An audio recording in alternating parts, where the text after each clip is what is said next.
यहां पे देखो एफ एक्स डिफाइंड है -2 से 2 ओपन ब्रैकेट में और कोड में दे रखी है आर। एफ एक्स है x into box x when x is between -2 to 0 और 0 से 2 में है x-1 into box x. Box x clearly define कर रखा है GIF। अच्छा एक बात, बॉक्स एक्स इतना रेगुलरली हमें दिखता है कि हम जहां कहीं भी स्क्वायर ब्रैकेट देखते हैं हमें लगता है वो GIF ही है। तो पहली बात तो GIF हमेशा डिफाइंड किया होना चाहिए, और दूसरा अभी एक वीडियो में मैंने तुम्हें बताया था जिसमें जेई ने बॉक्स लिख के मतलब स्क्वायर ब्रैकेट मेंशन करके वहां पे नया फंक्शन डिफाइन किया था, स्मॉलेस्ट इंटीजर फंक्शन। तो वहां पे वो अपना रेगुलर GIF नहीं था, इसलिए इसको ध्यान से एक बार समझ के पढ़ लेना चाहिए, क्वेश्चन में मेंशन किया हुआ। चलो, m और n डिनोट कर रहा है number of points in -2 to 2 at which y is equal to mod F X is not continuous and not differentiable. कुल मिला के डिसकंटिन्यूटी एंड नॉन डिफरेंशिएबिलिटी के पॉइंट्स हमें काउंट करना है। तो ध्यान से देखो, हमारे पास में -2 से 0 के बीच में एक्स बॉक्स एक्स डिफाइन कर रखा है, 0 से 2 में एक और डेफिनेशन है। तो इसको अगर मैं प्लॉट करूं, मतलब यहां पे मैं प्लॉट कर रहा हूं, यहां पे लिखा मैंने 0, 0 से 1, 1 से 2 और -1 और -2। अच्छा, क्लियर सी बात है, मैंने इनको इन पॉइंट्स पर मेंशन क्यों किया है, -2, -1, 0, 1 एंड 2, क्योंकि इंटीजर्स हैं और बॉक्स एक्स अपनी डेफिनेशन कहां चेंज करता है, इंटीजर्स पर। तो अगर मैं 0 से 1 के बीच में बात करूं, तो 0 से 1 के बीच में इस डेफिनेशन के अकॉर्डिंग हम चलेंगे। इसमें बॉक्स एक्स क्या रहेगा 0 से 1 के बीच में, 0। तो शुरू में मतलब 0 से 1 के बीच में तो हमारा फंक्शन क्या रहेगा, 0। तो ये रहेगा 0 से स्टार्ट हुआ और 1 पर भी कितना रहेगा, 0। ये रहा।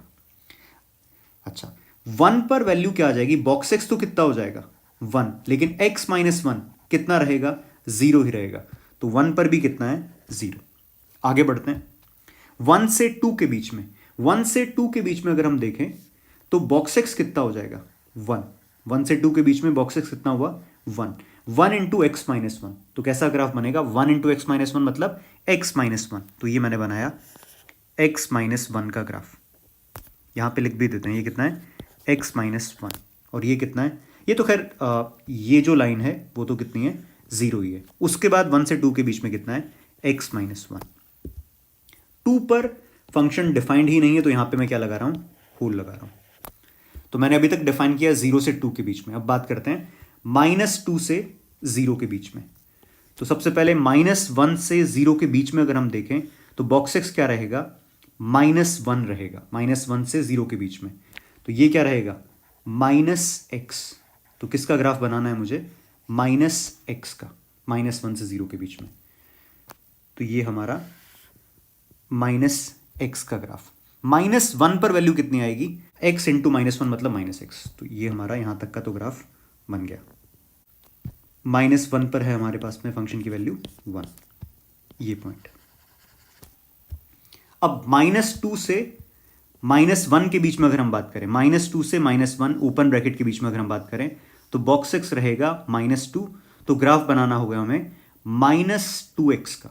तो ये है -x और -2 से -1 के बीच में हमें बनाना है -2x का ग्राफ।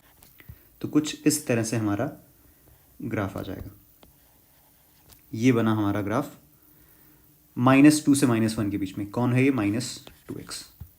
ठीक है, तो अब हमारे पास में क्लियर एफ एक्स का ग्राफ हमारे सामने है, लेकिन हमें बात करनी है y is equal to mod of F X की। अब ध्यान से देखो, एफ एक्स का जो पूरा ग्राफ है वो किसके ऊपर है, एक्स एक्सिस के ऊपर है या ऑन द एक्स एक्सिस है। तो y is equal to F X के ग्राफ में और y is equal to mod F X के ग्राफ में कोई डिफरेंस नहीं होगा।